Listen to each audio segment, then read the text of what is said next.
Welcome to the Metaphorosis magazine podcast, your home for beautifully made speculative fiction. The magazine is edited by B. Morris Allen, and I'm your host, Matt Gomez.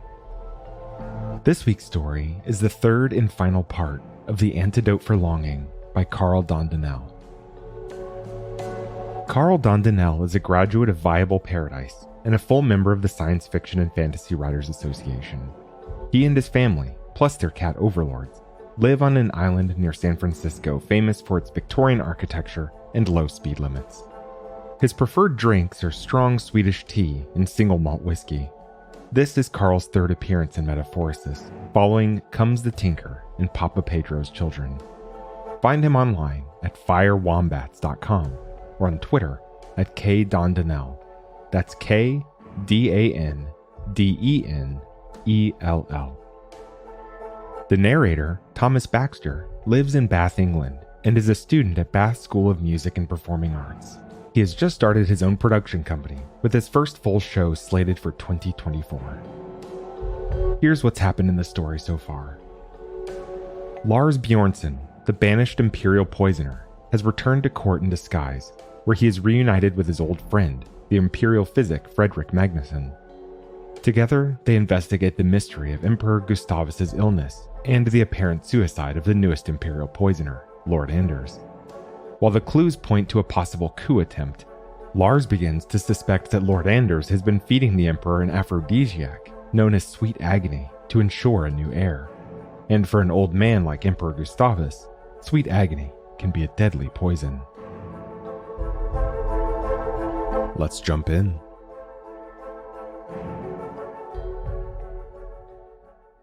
I told Fredrik the story of the Victoria, an imperial warship that patrolled the fjords around Oslo 20 years ago. A strange sickness had struck Victoria's crew, followed by an extended refit in Tonsberg. As sailors began sleeping through their shifts, and they repeatedly raided the captain's store of sweet meats despite the heavy punishment meted out to restore discipline. One boatswain and a cook, both of middle age, died without warning. Emil Krogh, the imperial spymaster at the time, believed the Tsar's agents to have contaminated the ship's water barrels and called upon the society to investigate. His suspicions proved false. The society eventually traced the crew's illness to a spiced wine served at the Lusty Mermaid boarding house. When questioned, the owner admitted she'd hired an unscrupulous physic with the goal of fortifying the desires and increasing the flow of heart's blood of her customers. The name Sweet Agony was said to have been coined as a salacious jest by the owner, but that part of the story is likely apocryphal, I said. An ingenious method to fatten one's purse, said Fredrik. Still, why would Anders implement such a ploy? Knowing it had killed several men, we tested Sweet Agony and found it fatal only in extremely high doses. Very impractical, and thus never formally adopted by the society, I replied. However, in repeated low doses, Sweet Agony increases fatality as well as desire. I hope that wasn't part of the society's test, said Fredrik. Oh no. The evidence came to light during the imperial tax audit of Tonsberg's orphanages, I said. One of Gustavus's reforms provided a small stipend to women who surrendered their unwanted newborns. Fredrik nodded. It's certainly better than abandoning them to nature, but the audit found an unprecedented cluster of bastards appearing 8 to 9 months after the Victoria left port. Turns out the Lusty Mermaid's girls contributed more than their usual share. Far more, I said, and cleared my throat like a lecturer at the Imperial Academy. Given all the evidence, I am confident we're dealing with nothing more than a simple overdose of Sweet Agony. Impressive deduction, said Fredrik, and gently applauded. His praise brought a flush to my cheeks. This isn't my first encounter with Sweet Agony, nor yours. What do you mean? Do you remember the awful punch they served at the Academy's Christmas parties? I said. Gah, he said. half molasses and half aquavit. It did enliven the spirit, though. That's because the society sells Sweet Agony to the senior students. That's terrible, poisoning the best and brightest. It was no more deadly than the aquavit. Besides, the profits go to the church. I tapped the cover of the novel next to me. Anders was a much younger man, so his memories of the academy were no doubt fresher, and his romance became his mnemosyne. I trimmed a quill and found a piece of fool scrap. Fortunately for His Majesty, and the rest of Europe, there is a simple counteragent. I inked my quill and commenced writing. You'll need these herbs. Fredrik came behind me and read over my shoulder. Yes, I can manage this from my stock. How do I prepare it? Grind everything into a fine powder and add it to a tisane of dried mint flowers and honey, I said, annotating my list. Put a spoonful under the Emperor's tongue every hour until he consumes a teacup's worth. When he fully wakes, give him another 4 full cups, or until his piss turns clear. Then he could have some broth. What about sweet meats? I think the cravings will be eased by then, I said. He should be fit for court in a few days. Fredrik began selecting jars from his chest. I'll have the cooks steep some beef bones and onions with a pinch of white pepper. He turned to me. Anders' heart may have been in the right place, but he did us no favours. I suspect Anders did not take this road without encouragement, I said. The spymaster can be very convincing. Maya had almost convinced me that she didn't love me.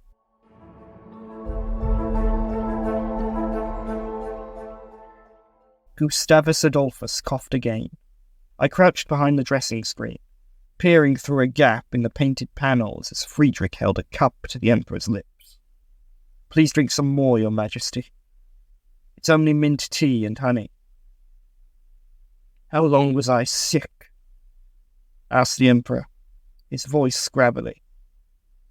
5 days. You're over the worst of it.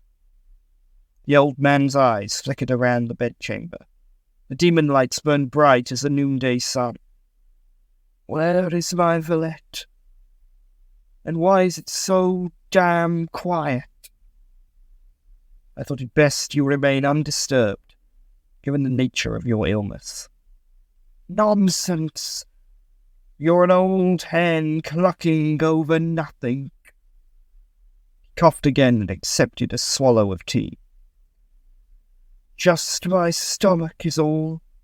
Too much cake. Nothing to worry about. His dismissive tone crushed the small hope I'd been nursing. Most men sailing so close to death might see the world with different eyes. Not Gustavus Adolphus. He'd always considered himself the Empire incarnate, powerful and unbending. No more? No? Agreed Fredrik. You were very sick, though. So much so that I called in a trusted colleague for a consult. I'm sure he could explain it better than I. He glanced towards the screen. Perhaps if Your Majesty feels up to it, I might arrange a brief visit? I shook my head, even though Fredrik couldn't see me. An hour ago, before the Emperor began to stir, Fredrik had suggested that we reveal my involvement in his recovery. I'd agreed, eager to seize this singular opportunity to regain his favour. Now the plan struck me as foolhardy at best. The Emperor's gratitude was a coin rarely spent, and certainly not wasted on men who failed him. Later, perhaps, said the Emperor. I'm starving. Have someone bring me food. Fredrik rang the small bell on the side table. A moment later, the heavy oak door swung open and a servant entered. Some beef broth for His Majesty? Said Fredrik. At once, my lord. Close the door behind you. The servant bowed and departed, dragging the door closed with a solid thud. "Help me sit up," said Gustavus. "I'm not an invalid to sup lying down." Of course. Fredrik arranged the feather pillows and refilled the Emperor's cup.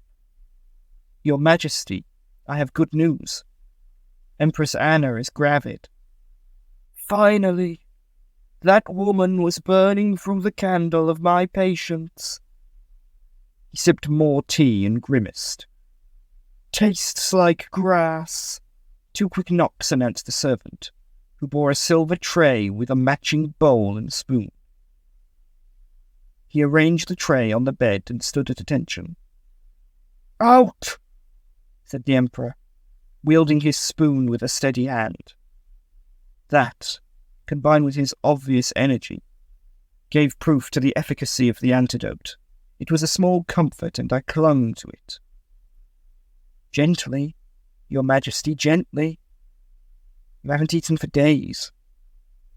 Gustavus narrowed his eyes and set aside his spoon. "All right, Lord Physic. Tell me of the Empress." Fredrik's demeanour immediately brightened. "From all appearances, she is quite healthy, and I anticipate no problems," he said, "though it might be prudent if she were to return to Stockholm as soon as possible. Bed rest is normally called for, even though it is not her first child." "Fine! See to it personally. I will join her after I have dealt with matters here." "Yes, Majesty," said Fredrik. "And now that the poison is purged from your body, your usual vigour should return in short order." Gustavus finished his soup. "Poison? Nonsense! Everything I eat and drink is inspected by Lord Anders or Lady Meyer. Too many sweetmeats. That's all." A braver man might have pushed aside the dressing screen and revealed the conspiracy. But my legs were weak. In that moment I was overwhelmed by memories of Gustavus's anger when he'd learned of my blunder in Russia, and his swift order to banish me. I crouched lower. "Of course, Your Majesty." "Of course," said Fredrik. "It's as you said, nothing more than overindulgence." Gustavus closed his eyes. "Send for my chamberlain. I want a fresh dressing gown. And more food." "Just some bread, if you please, Your Majesty." "Yes, old hen. Bread and butter. Now leave me." Fredrik rose, bowed. "Yes, Your Majesty. I shall fetch the chamberlain."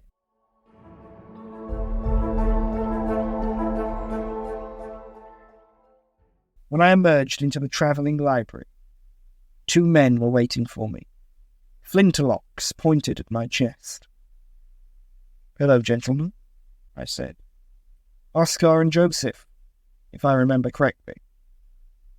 "General," replied Oscar. He pressed the barrel to my forehead. Joseph turned out my pockets, relieving me of my poniard and flasks, then prodded me forward. "Downstairs, sir." "I know the way," I said. The dungeons at Stromsholm were much smaller than their counterparts in Stockholm, though no less disheartening. Chill dampness permeated everything. The Duke of Upperland's lagresse with demon lights did not extend this far below the castle. What little light there was came from lamps redolent of rancid whale oil. A tiny brazier burnt desolately beyond the iron gates of my cell, and the thin blanket on the straw-covered pallet did little to soften it. I shook it out and wrapped myself, wishing for my great coat. I sat and shivered, reviewing my mistakes. If I'd truly considered the risks involved, I might have hidden another weapon, or at least another flask, in my boot. If I'd been more alert, I might have heard Oscar and Joseph in the library, might have fled back into the secret passage, might have disarmed one of the guards, might have made my escape. It's particularly damning when the arc of your downfall is rooted in one clear, defined failure. Mine was Russia.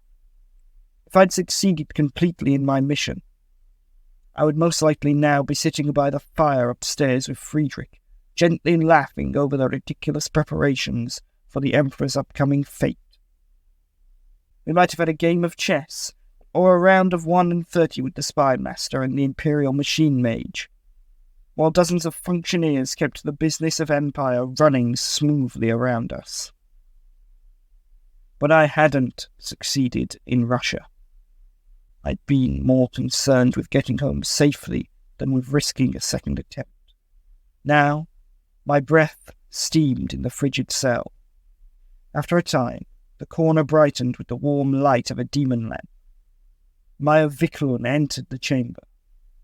Accompanied by my guards, Oscar hung the lamp from a rusty hook, while Joseph fetched a stool and placed it close to the cell's iron bars.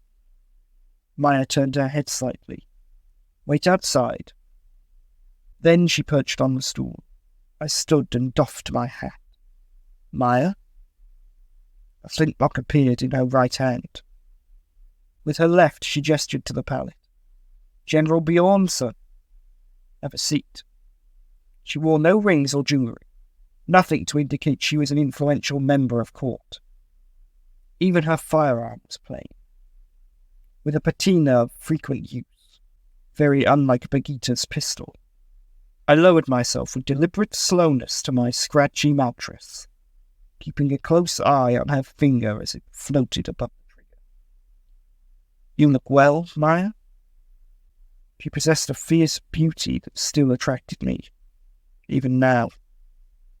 "I'm the same as I ever was, General. Loyal," she said.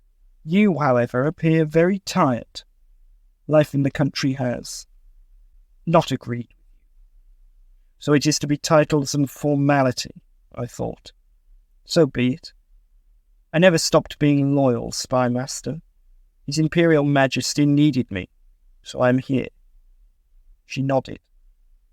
"You're loyal to your friends. I didn't think the imperial physic would be so bold as to contact you. Fortunately for me, Lieutenant Purnell's daughter understands her duty. She has given me a full account." After all these years, Maya still spoke as if she was still discovering the words. I remember when I found the habit charming, like watching a child sound out the pages of a storybook. "Where's Lord Fredrik?" I said. "My men are holding him in his chambers. I will have a conversation with him presently." Her smile did not reach her eyes. "Are these the same men who faked Lord Anders' suicide because they did a poor job of it?" She ignored my barb. "None of this would have been necessary if your successor had been more cooperative. When His Majesty began nodding off at court, the imperial poisoner refused to dose him any further. I presume that didn't stop you," I said. "Indeed, Lord Anders left excellent notes. That and my own training were sufficient to recreate the formula," she said. "I added the syrup to His Majesty's evening cordial, much like you did with Oleski Mikhailovich. Or rather, his mistress." My face burned with shame. "But all that is behind us now. The Empire will soon have a proper heir, and nothing else matters. Yes?" Maya pursed her lips. "It's a pity about Lord Anders, though. He was a recounter, much like you once were. I will inform His Majesty that the young man fell into madness and took his own life. It happens, does it not? All that time spent with poisons. I've seen it only once, I admitted, which is why cracked stone is always prepared in a room with open windows. This may be another such occurrence." She shrugged. The pistol didn't waver. At the end of the day, I doubt the Emperor will give the matter much thought. He has other concerns now. A birthday? A child. I wanted to reach through the bars and seize her hand. Try to make her feel that connection we once had. But such impulsiveness would probably earn me a pistol ball and a quick trip to the gallows for Fredrik. Instead, I focused on my words. His Majesty is an old man. He could have died. But he didn't, she said, matter-of-factly. And even if he had, there are contingencies. Empress Anna and a few well-chosen regents could guide the Empire. My duty lies to the Empire itself, General, not the man. Everything and everyone is secondary to that. Understand that now. The truth, so obvious now, pierced me. The woman I'd loved never understood honor. Perhaps that's why she'd never understood me. In the meantime, I find myself in need of a new imperial poisoner, she said. Someone willing to do what is necessary, without question. Do you think the society can direct me to such a person? I hung my head, resigned to hear the price of my redemption. I swear on my life I will protect Gustav Adolphus against his enemies and carry out his will, I said, repeating my society oath. Good. There is value in keeping oaths. Swear another one. Swear to silence. You will never speak of this, not to me, not to anyone, ever. I swallowed against a dry throat. I swear. Please, spare Lord Fredrik. I have no quarrel. Relief flooded me. What else do you want from me? Nothing. She turned toward the corridor. I'm finished here. The guards entered, pistols drawn. Your carriage is waiting, Maya said, standing and tucking away her flintlock. Where am I going? Home, General Bjornsen. Where you belong. Home to your tea and your peacocks. Wait, you said you need a new poisoner. I hated the sudden desperation in my words. I saved the Emperor. I have earned the office. Yes, you certainly saved His Majesty from dyspepsia and gout, she said. I'm sure this will be taken into consideration when the subject of your exile comes up. As far as an important court position is concerned, she shrugged. I have changed my mind. Good day. With a graceful incline of her head, she left. I stood there for several minutes, eyes shut and fists clenched, fighting back tears, until Oscar cleared his throat. I stepped away from the cell door and he unlocked it. I accompanied them through the castle, my back ramrod straight, eyes forward and lips clenched. They took me through the main gallery, the ballroom, and the reception hall, though my escorts said nothing. There was a subtle shift in the genteel voices and gestures as we passed, a clear signal that I was unworthy of their rarefied company. At least my silence will buy Fredrik's life. I held that thought close and prayed Maya would keep her word. At the front gate stood an ordinary coach. Its frame and the doors were painted a dull red, most often associated with common houses and barns.